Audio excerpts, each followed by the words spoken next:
Hello guys, welcome back to another video.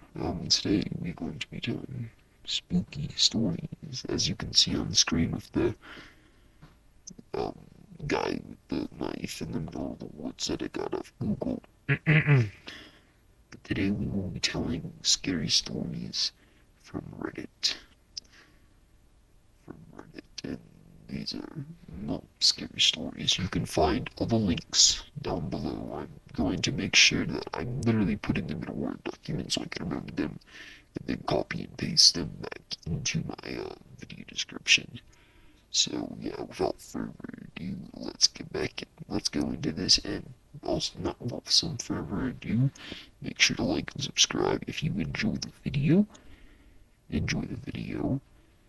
But yeah, without further ado, let's get into this. This one is from r/scary stories. Hitchhiking can be dangerous. It's by Grim and Darkness. Sorry guys. Hold up, I got some issues showing up. Alice arrived in Clearview Point, and she had saved up just enough money to get here in, but needed to save the rest for lodging and food. It meant taking other forms of transportation was out. Alice had decided to see if someone would be willing to give her a ride. After all, the last stop she was heading to wasn't too far. It would still be a long walk, but it'd still be a long walk on foot. Alice scanned the faces of the people standing outside the bus station. There stood a very attractive man walking to the parking lot. Excuse me, she cheerily spoke, walking up to him,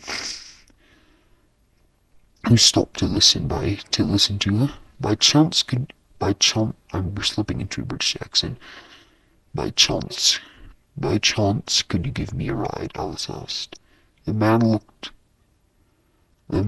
at her. Where do you need to go? He replied.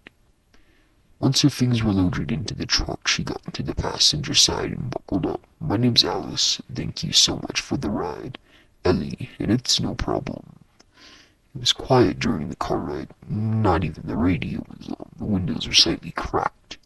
It was raining and pelted against the windshield, and the bottom of the glass was foggy. She began to feel nervous, so she spoke up.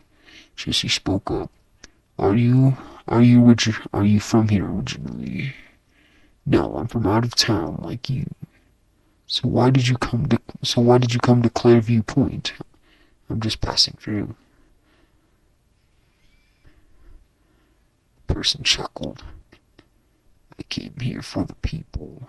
Alice furrowed her eyebrows, confused, and tilted her head to the side. So Ellie came here for the people. Shifting in the car seat, she looked into the car side mirror, only to notice something or someone being jostled in the back seat. She rubbed her eyes before opening them again, now clearly seeing what she thought she saw. There in the back seat, bound and gagged, was a person. Hearing a tisk to her left, made Alice freeze. I really hope that we wouldn't have such a short car ride together, if only you never noticed.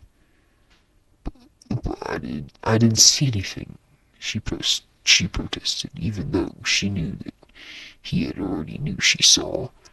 Now, hearing the sound of the blinker, Ellie turned off onto an older road, one which stretched on for a few miles and turned into a forest of trees. Alice tried her opening door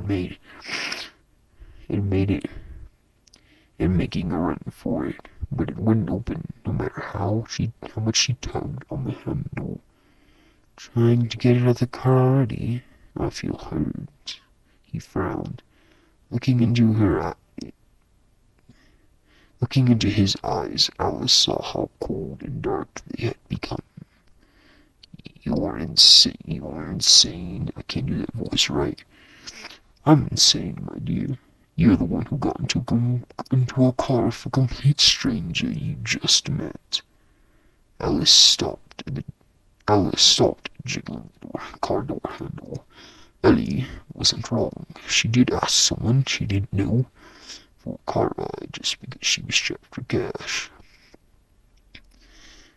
Please Please don't kill me, she began to plead as tears swelled in her eyes, begging for your life. When your fate was already sealed the moment you got in this car. He spat, parking the car and turning off the motor.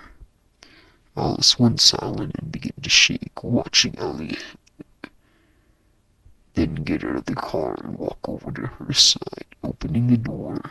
Mustering her courage, she pushed the man away from her, watching as he stumbled backwards. This was his chance to run for safety of the forest, leaving her belongings behind. Unfortunately, Alice didn't get too far, since Ellie had gained quickly on her, rubbing a strong arm around the front of her torso and back against his chest. She tried squirming, but he had just held onto her more tightly. Don't worry, you won't be alone. I'll bury that decaying corpse along with you. Alice tried an elbow jab and slammed her head back into Ellie's face and stomped onto his foot. Nothing she did work. He was completely unfazed by her attacks on him. That's when she felt the feeling of cold steel against her throat. I was going to be nice, make it so fast you wouldn't suffer, but now I'm just angry. Flipping the blade and swiftly ripped it through the front of Alice's throat, letting her body drop unceremoniously to the ground. Shaking the blood off the blade, he cleaned it, putting it back into its sheath, then checked his hands for any signs of blood. Going back to the car, he gathered up the deceased body from the back seat, laying it next to hers. Now lifeless eyes stared into the bound persons who had already lost their luster. He humming an eerie tune, Ellie began digging the final resting place for these two who had put their trust in him to freely take them where they needed to go. He looked the next person he met wouldn't want to ask for a ride from a complete stranger. After all, hitchhiking can be dangerous. That was good. That was a good one. Definitely. Okay, let's move on to the next one.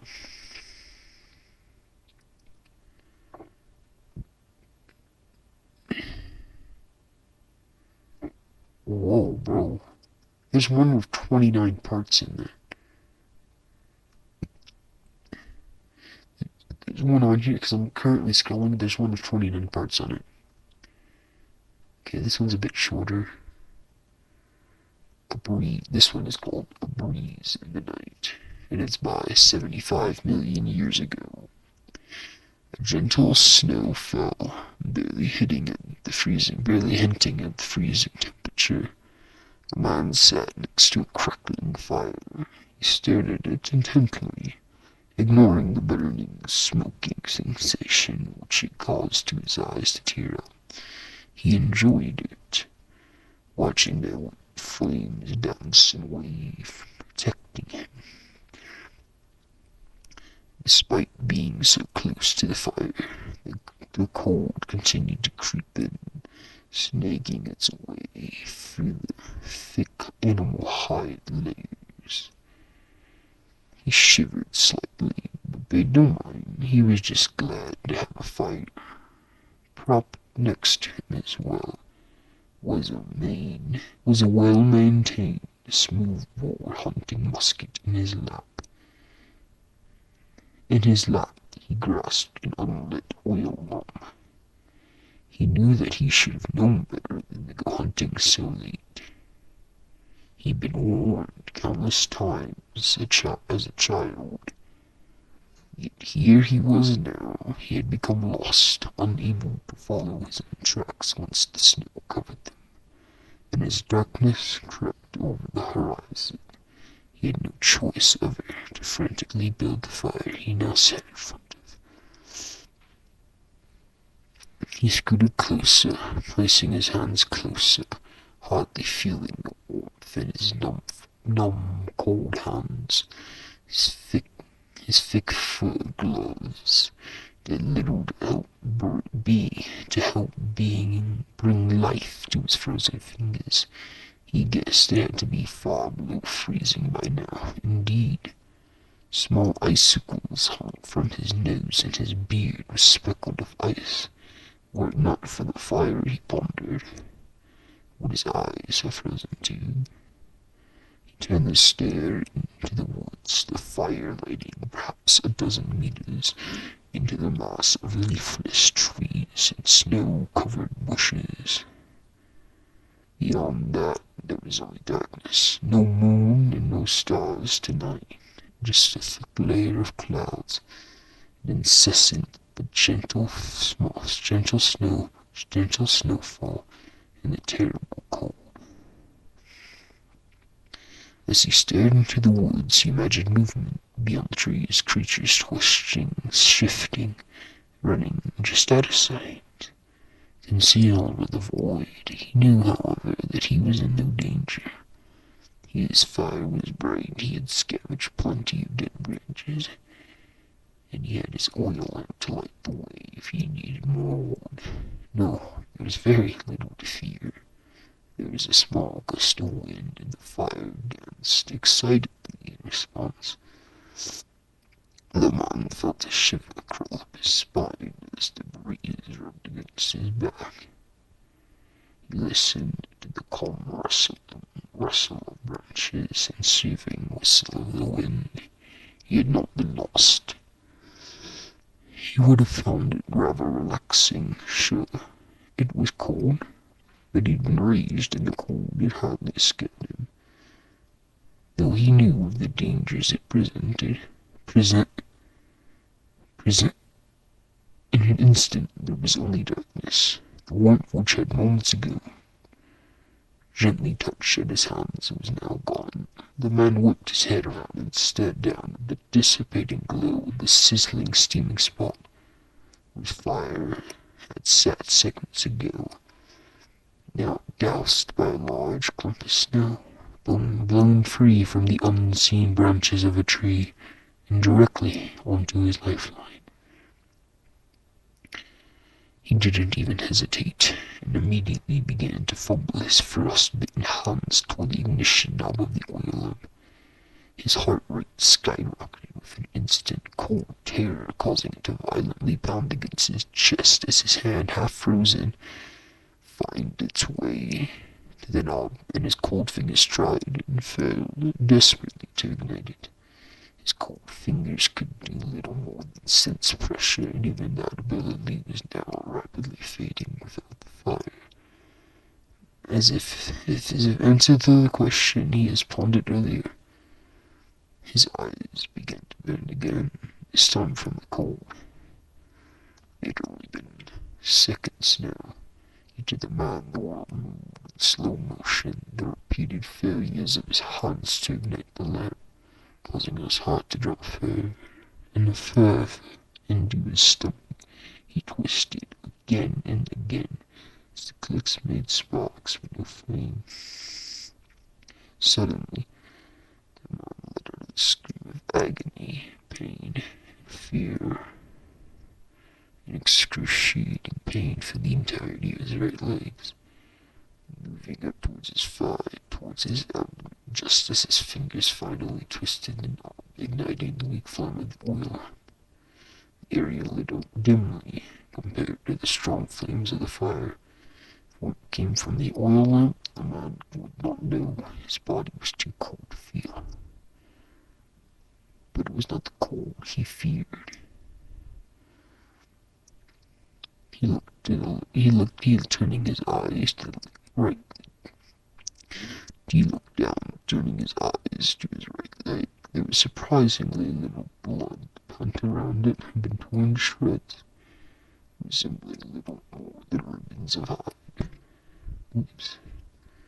But the leg itself, the foot had been crushed, each tooth shattered, each bone in the foot crumpled and smashed together. His heel was broken in two, with the lower half nearly entirely off, and bones sticking out at odd angles. His lower leg, his lower, his lower leg, his lower leg is no better. He got about 4 major breaks, each one jutting the leg out at a horrible, sharp angle. The muscle remained intact, somehow holding the uttermost together, connecting it to him. His femur had been quite simply shattered, as if it was a tube of glass. It had been reduced to little more than fragments of calcium. The entirety of his leg was red, molded with burnt patches of skin and rapidly forming blisters. Much of his skin was simply burned away, showing only bleeding muscle, and a slight steam wafting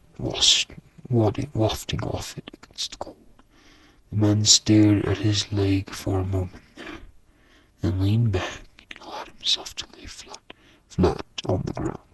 With that, he began to scream. For 20 minutes he screamed, but he cried unending.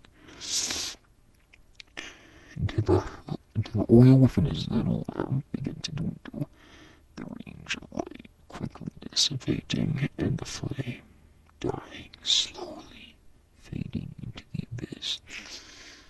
As he watched, he ceased his cries, and for a moment he began to pray, to beg any god that might have seen this, that might have been listening. There was a silence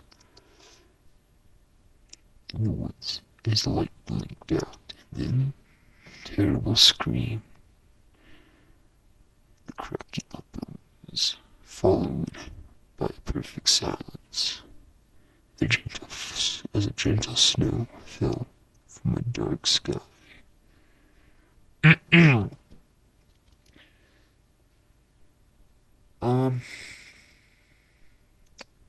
I feel like there was something there, because there was no way his femur, your femur's harder than concrete, shattered like that. So there had to have been just something there. There had to have been just something there that wasn't just the, that wasn't just the cold. But that is the end of my video, and I will see y'all again. Bye.